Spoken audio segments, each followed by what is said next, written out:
광군은 같은 무리라며 성한 사람들을 싹 다 죽여버렸다. 이런 짓은 임진왜란 때 일본군이나 하던 짓이었다. 조선군이 조선 백성을 잔인하게 학살한 것이다. 조선은 원래 반란이 일어나면 핵심 주동자만 처벌하고 단순 가담자는 처벌을 자제하거나 감형하는 방식을 취해왔었다. 그런데 홍경래의 난에서는 이 원칙이 전혀 지켜지지 않았다. 조선 후기 가장 강하게 일어났던 민중의 외침 홍경래의 난은 그렇게 끝이 났다. 수령들은 하던 대로 계속 백성들을 쥐어짰다. 그러던 어느 날, 저 검은 것은 뭐여? 큰 배 두 척이 이쪽으로 오는 것 같은디. 크기도 크지만 무지하게 빨랐다. 예사로운 일이 아니었다. 금방 해안에 닿더니 키 큰 2명의 남자가 내렸다. 놀란 백성들이 관아에 이를 알렸다. 1816년 충청도 해안에 두 척의 이양선이 표류하였다. 이양선이란 조선 후기 조선 연안 지역에 출몰했던 정체불명의 배들을 가리키는 표현이다. 요즘으로 따지면 UFO와 같은 존재였을 것이다. 잠시 후 관할 첨사와 현감, 포졸들이 달려가 이양선의 사람들을 만났다. 당신들은 어디에서 온 사람들이요? 그들은 조선말을 모르는 것 같았다. 그냥 눈만 멀뚱멀뚱 쳐다만 보았다. 그래서 한문을 써서 물어보았다.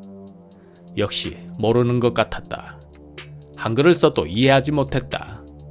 그들은 뭐라 말하는데 중국어, 일본어도 아닌 것이 처음 들어보는 언어를 쓰고 있었다. 그들도 문자를 써서 보여주었는데 역시 무슨 말인지 도통 알 수가 없었다. 일단 다행인 것은 그들이 적대적인 모습은 보이지 않았다는 것이다. 손짓 발짓을 하며 의사를 전달하는데 자신의 배를 구경시켜주겠다고 하는 것 같았다. 현관과 포졸들은 그들의 배로 들어갔다. 마냥 나쁜 마음 먹고 납치라도 하겠다는 의도였으면 꼼짝없이 인질이 되었을 것이지만 다행히 그런 의도는 없었다. 배 안은 마치 좋은 집에 들어온 것처럼 크고 안락했다. 이러니 먼 거리 여행도 얼마든지 가능한 것 같았다. 층마다 방이 나누어져 있고 보물 같은 기물들이 많았다.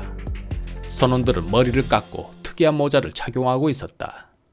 작은 배에는 선원의 수가 80명에서 90명으로 추정되고 큰 배는 그보다 훨씬 많았다. 여자도 한 명 보였는데 휜 천으로 머리를 두르고 붉은 치마를 입고 있었다.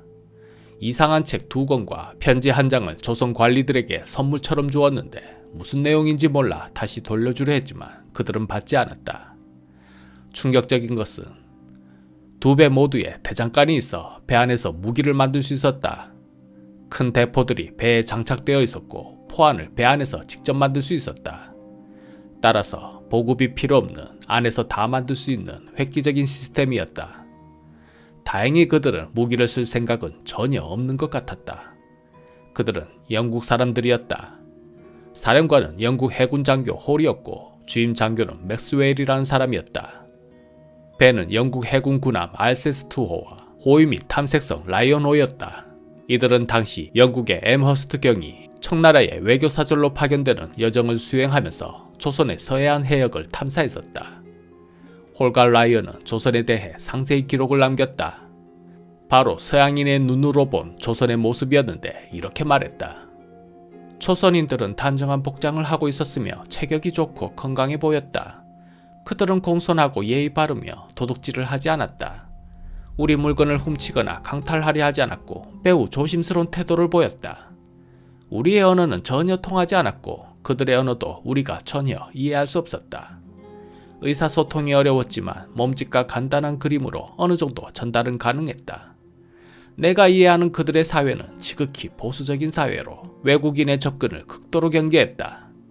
우리가 다가가면 말을 아끼며 물러났고 외국 문물에 대한 호기심보다는 두려움과 경계심이 더 커 보였다. 그들의 피부는 짙은 구릿빛이었고 얼굴 생김새는 거칠고 험상궂어 보였다. 그들이 사는 마을은 매우 지저분했고 질서가 없었으며 도로는 좁고 진흙투성이었다.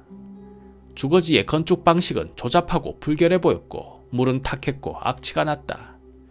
그들은 지극히 폐쇄적이며 낯선 것에 대해 무조건 거부 반응을 보였다. 특이하게도 여성은 거의 볼 수 없었다. 조선 사회가 남녀의 구분을 엄격히 하고 있음을 짐작해 했다. 조선 해안은 갯벌이 많고 수심이 얕아 큰 배가 접근하기 매우 어려웠다. 홀과 맥스웰의 보고서는 서양에서 조선을 직접 묘사한 초기의 사료 중 하나가 되었다. 그들은 조선이 철저히 폐쇄적이고 통상에 매우 소극적인 나라라는 인식을 서양에 퍼뜨렸다.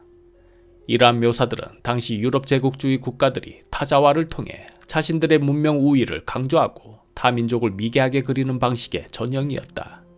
구릿빛, 험상궂다, 더럽다 등의 표현은 객관적인 관찰이라기보다는 가치, 문화적 편견이 담긴 언어였다. 특히 홀이 오키나와에 대해서는 이상적인 문명사회로 극찬한 것과 비교하면 조선에 대한 묘사는 상대적으로 매우 부정적이었다. 그들의 보고서는 훗날 서양 국가들이 조선에 접근하거나 침입할 때 기본 참고서가 되었다.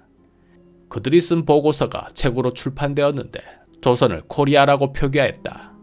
서양 국가들이 조선을 코리아라고 부르기 시작한 시점은 16세기 후반, 17세기 초로 추정된다. 코리아는 고려를 부르는 말이었는데 일제 강점기 무렵부터 영어권에서는 C 대신 K를 써서 코리아라고 널리 쓰이게 되었다. 일부에서는 이렇게 주장하기도 한다. 1900년대 초 일본이 조선을 식민지화하면서 재팬의 J자가 알파벳 순서에서 앞서도록 하기 위해 코리아의 C자를 K자로 바꾸도록 압력을 넣었다.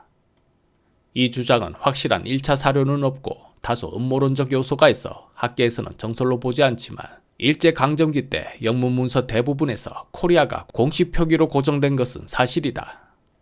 어쨌든 영국의 이양성 두 척은 별탈 없이 떠났다. 그들이 떠날 때 쫓아가 보았는데 도저히 따라붙을 수 없는 속도였사옵니다.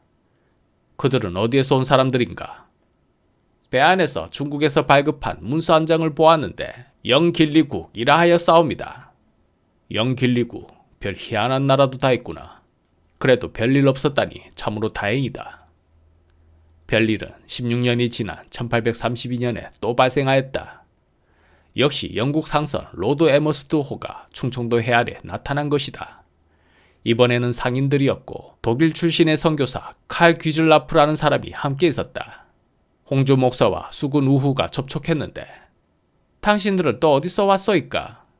선교사 칼이 한자를 좀 알아서 대답 대신 문자를 보여주었다. 또 영길리국에서 왔는가? 칼이 고개를 끄덕였다.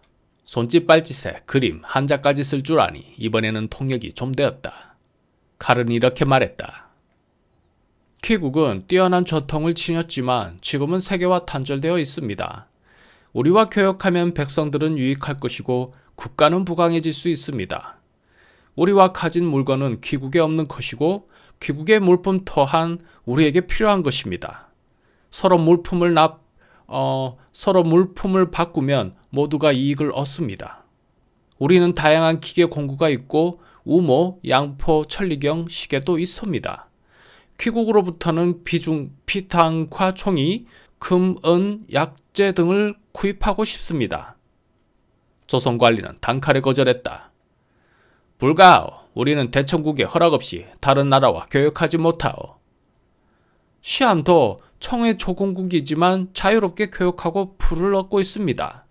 우리는 대청국과 국경을 맞대고 있어서 당신들과 교역하면 여러 가지 외교 문제가 발생하오. 유럽은 수많은 나라들이 국경을 접경하고 있지만 자유롭게 교역합니다. 그래도 아무 문제가 없습니다. 됐고. 어쨌든 우리 당신들 물건 필요 없고 교역도 안 할 것이니 그리 알고 모두 떠나시오. 먼 길을 고생해서 왔는데 문전박대는 좀 심하지 않습니까? 먼 길 왔다니 대신 이거나 먹고 떨어지시오. 조선은 소 2마리, 돼지 4마리, 닭 80마리 등을 주었다. 그럼 우리도 당례품을 좀 드리겠습니다. 여기 교역을 청하는 문서도 있으니 왕께 전달 좀 해주십시오. 됐으니까 그냥 꺼지라고. 조선이 끝까지 받지 않자 그들은 답례품과 편지를 해안가에 놔두고 떠나버렸다. 그래도 서양의 힘을 과시하지 않는 비교적 신사적인 접근이었다. 이양선의 잦은 출몰은 조선 정부에게 커다란 충격과 위기감을 주었다. 1816년 영국 알세스트호의 표류, 1832년 로드 에머스트호의 통상시도, 1845년 사마랑호의 해안 측량 등은 모두 조선 정부가 서양과의 접촉 가능성을 현실적 위협으로 인식하게 만든 계기였다. 이에 따라 조선은 본격적으로 서양 세력에 대비하는 대외 전략을 정비하기 시작했다. 그들이 왔을 때 대응하는 기본 매뉴얼이 있었다. 1. 최대한 폭력을 자제하고 대충 선물이나 줘서 돌려보낸다. 2. 교역을 요구하면 청과의 관계를 언급하면서 거절한다. 3. 만약 그들이 폭력을 행사한다면 단호히 응징한다. 하지만 이런 소극적인 방식으로 대응하기에는 시대가 너무 급변하고 있었다. 조선은 언제까지 쇄국을 고집할 수 있을까? 순조시대 조선은 난세 그 자체였다. 안동 김씨의 세도정치, 홍경래의 난에 이양선이 자꾸 나타나 간을 보고 급기야 탐보라 화산 분화로 대기근까지 발생하였다. 처음에는 나름대로 잘하던 순조가 홍경래의 난이 터진 이후부터는 이상하게 무기력해졌다. 신하들이 회의를 하자고 하면 피곤하다. 그대들이 알아서 하라. 라며 회피하였다. 보다 못한 영의정 김재찬이 한 소리 하였다. 전하께서는 한때 성실로 모든 일을 하겠다고 하셨습니다. 하지만 지금 하시는 일은 말씀과 너무 다릅니다. 학문은 게을리하고 신하와의 소통도 부족합니다. 백성들을 불쌍히 여기는 마음도 보이지 않습니다. 조정은 부패했고 병든 백성은 죽어가는데도 아무런 대비가 없습니다. 과거 선왕들께서는 이렇게 하지 않으셨습니다. 전하께서는 부디 거칠애가 아닌 성실로 정사를 돌보셔야 하옵니다. 하니 임금이 하교하기를 아랫바를 마땅히 유념하겠소. 이렇게 신하들이 여러 번 충원하고 질책도 했지만 왕은 좀처럼 예전으로 돌아가지 않았다.